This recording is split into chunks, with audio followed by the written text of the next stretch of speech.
Bridget Jones, Mad About the Boy, is a rom-com directed by Michael Morris from a screenplay by Helen Fielding, Dan Mazer, and Abby Morgan. The sequel to 2016's Bridget Jones's Baby, and the fourth installment in the series. It is based on the 2013 novel of the same name by Fielding. Renee Zellweger, Hugh Grant, Colin Firth, and Emma Thompson reprise their roles, with Chiwetel Ejiofor and Leo Woodall joining the cast. Bridget Jones navigates life as a widow and single mum with the help of her family, friends, and former lover, Daniel. Back to work and on the apps, she's pursued by a younger man and maybe, just maybe, her son's science teacher. This review will be spoiler-free. The first Bridget Jones film is great. It's the only essential film in the series. I've always felt lukewarm about the second and third film, however they are still fun and they still have a lot of heart. This film rings a similar tune. If you're a big fan of this series, then you probably know what you're getting with this film, and while it doesn't touch the first, it is a breezy watch that will tug at your heartstrings. In the comedy department, this was a little underwhelming. I chuckled quite a few times throughout, but it never got a good laugh out of me. It can have some of the outdated and cheap humour that you may expect, such as someone falling over or someone dancing funny, but for the most part, it doesn't feel out of touch. One of the good things about all of the Bridget Jones movies is that the author of the books, Helen Fielding, has been a writer for all of the films, so there is a level of consistency and progression in the characters, story and themes through every installment. Even when the film isn't as funny as some of its predecessors, it never feels like a pointless cash grab.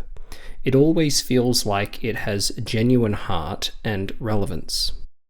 This isn't a film that I needed or was particularly lit up by, but I have such a love for these characters that it always feels really nice to check in with them once in a while as they progress through life.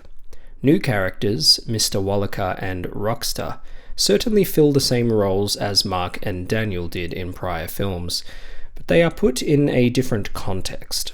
Bridget is in a different place in her life, therefore this repurposed formula doesn't feel tired because it is serving a different purpose for Bridget.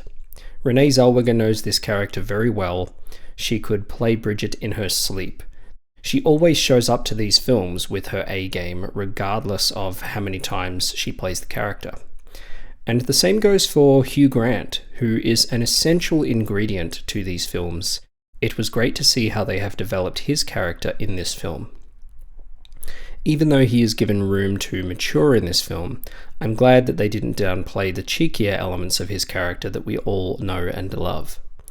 I still think that Bridget Jones's Baby is the best of the three sequels. However, my big issue with that film was how the Patrick Dempsey role was so obviously meant for Grant but later repurposed once Grant decided not to return.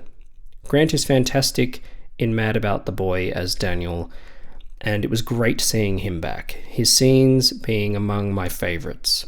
Newcomers Mr. Wallaker and Rockstar, played by Chiwetel Ejiofor and Leo Woodall, respectively, are nice additions, albeit lacking in the kind of chemistry with Zellweger that Grant and Firth have.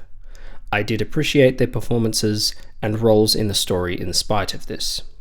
It's also nice to see other returning characters like Bridget's friends and her father. The first act was the most enjoyable. The film can drag a bit in Act 2, spending a little too much time on scenes that can be less relevant than others. There is a cameo from a famous actress early on in the film playing Bridget's neighbour that seemed like it was setting up a new character, but then she is never seen again, which I thought was strange. There are a few little moments like that throughout that, had they been removed, would have made the film a tighter experience overall. At 125 minutes, it does run about 15 minutes too long, especially since Act 3 is very predictable. The soundtrack can be spotty as well. All of the song choices are good, they just don't always create a consistent sound to the film. The cinematography is dull, but I don't really go into a film like this expecting to be wowed in the tech departments. The big talking point that will have a lot of fans nervous is Colin Firth's role in the film. If you've seen the trailers and know the general premise of the film, which I imagine you definitely do if you're this far into the review, then you know that the Mark character has passed away 4 years before this particular story. While I expressed my issue with Hugh Grant's absence in the third film, that had to do with the story itself feeling as though it needed him in it. I am okay with Colin Firth's absence as it has purpose. It is at the core of Bridget's arc in this film. The film is surely light-hearted, but it gives respect to this plotline in a way that had me choked up multiple times from beginning to end. As I said, this film didn't wow me, but I love these characters, and these writers and actors have such a deep understanding of them that you can't help but feel the emotion of this plot point given your investment in prior films. Colin Firth does feature in a few scenes in the film as a sort of manifestation in Bridget's mind, and I thought that his role was handled very well. Bridget and Mark's kids are featured prominently in the film, and they were nice additions. The son in particular gets more of a genuine story afforded to him than his younger sister. The film deals with many relevant topics about the role of a relationship in a woman's life as she gets older, the expectations people put on themselves, as well as the expectations that society puts onto them. These are heavy themes, but it deals with them in a way that never feels heavy-handed, which I appreciated.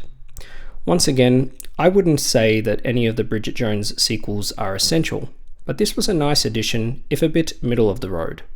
If you're a big fan of these films or the books, then it is worth checking out. You won't be disappointed. The first will always be the first, but for a fourth entry, it is pretty good. I know that they have now adapted all the books, so that's it for now, but if they do decide to make a fifth film, let me know if you would be interested in seeing it.